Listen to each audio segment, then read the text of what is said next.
Maka bisa dipastikan jika putaran kedua nanti terjadi, maka akan dimenangkan jelas oleh Prabowo dan oleh Anies Baswedan. Dan kepada siapa? Para pengikut dan Ganjar Pranowo dan Mahfud MD ini akan merapat. Dan kalau kita bicarakan Prabowo, maka sebenarnya bukan Prabowo yang harus ditakutkan, tapi Anies Baswedan dan Muhaimin Iskandar ini. Tapi saya melihat bahwa adopsi yang terbaik ini dilakukan oleh Mas Anies Baswedan. Apa itu? Nanti kita akan lihat. Yang dilawan sebenarnya itu bukanlah Prabowo, tapi yang dilawan adalah Anies Baswedan. Karena untuk melawan Prabowo ini terlalu jauh. Di mana saya akan melihat, nah kira-kira siapa yang akan dirapati oleh 03. Karena 03 akan jelas kalah dan 03 ini akan meminta para pendukungnya untuk merapat kepada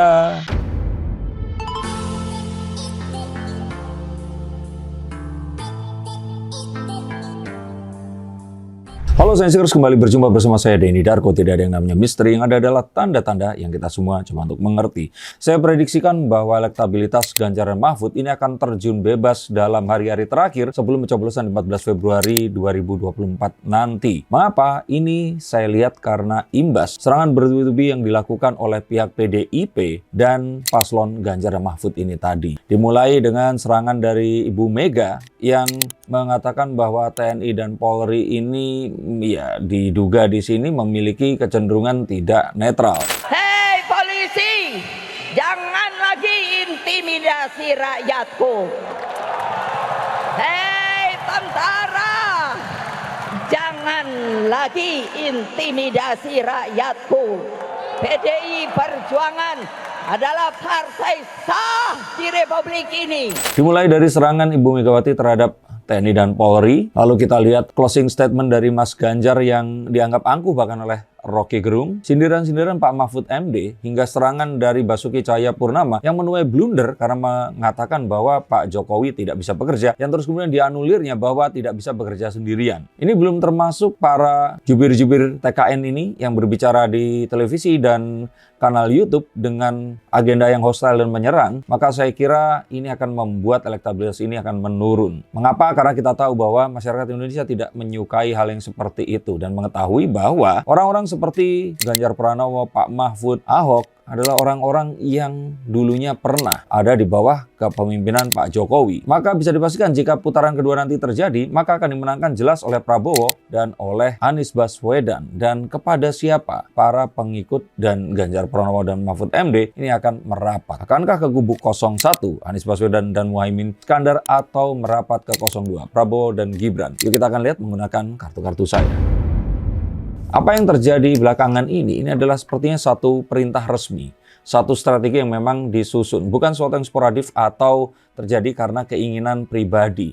Ini sesuatu yang terstruktur dan saya melihat ini bisa jadi, bisa saya duga juga ada berhubungan dengan banyaknya protes yang dilakukan oleh banyak elemen-elemen masyarakat yang aku mewakili sivitas akademika, mahasiswa, dan banyak yang lainnya. Terakhir, pemakzulan pada Presiden Jokowi oleh mahasiswa yang saya nggak tahu nih mahasiswa dari mana, yang saya pikir juga aneh karena kita tahu bahwa approval rate dari Pak Jokowi ini masih sangat tinggi. Maka mereka ini mewakili siapa? Mewakili orang-orang yang mereka ini ya menyuruh mereka turun atau mewakili masyarakat seperti seharusnya mahasiswa mewakili. Dan saya lihat bahwa hal tersebut dilakukan karena ingin mengakuisisi swing voters. Tapi saya lihat bahwa ini adalah cara yang buruk dan sangat besar kemungkinannya berakibat blunder. Kita lihat blunder yang dilakukan oleh Basuki Cahayapurnama dan ini sangat mungkin terjadi di kemudian hari kelak. Maka saya melihat jika ini dilakukan terus-menerus, bukannya kenaikan elektabilitas yang akan dituai, tapi turunnya elektabilitas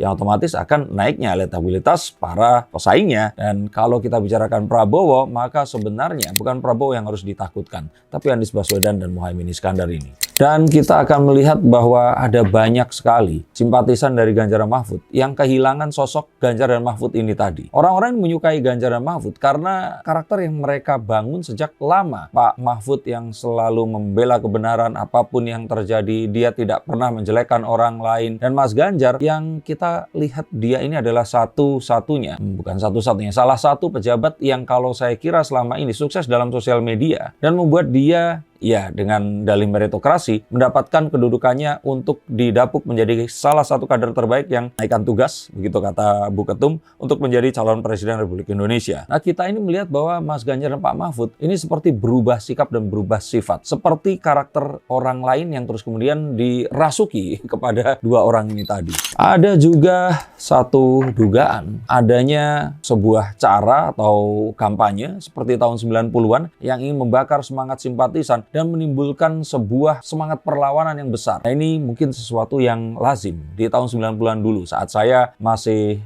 kuliah atau lulus kuliah, tapi di era sekarang ini, di mana para milenial dan zenial ini menduduki banyak tempat-tempat penting dan juga pos-pos sosial media, saya pikir ini bukan satu langkah yang baik. Apakah saya karena mendukung 02 terus menyalahkan? Bukan. Tapi saya melihat bahwa adopsi yang terbaik ini dilakukan oleh Mas Anies Baswedan. Apa itu nanti kita akan lihat. Yang pasti yang saya rasakan dan lihat dari kartu ini, mereka melupakan, 03 ini melupakan bahwa milenial terutama ini adalah penggerak apapun yang ada di seluruh dunia saat ini, terutama di Indonesia. Mereka lupa untuk mencari pasar ini tadi. Dan kalaupun ternyata terdekat yang dilakukan, mungkin tabrak prof itu satu yang bisa. Tapi Mas Ganjar ini masih mendekati para pensiunan profesi apa, persatuan profesi apa, dan ini sesuatu yang kalau menurut saya nggak terlalu memberikan sebuah perubahan yang akan berdampak signifikan. Maka ini semua terjadi karena 03 melupakan bahwa yang dilawan sebenarnya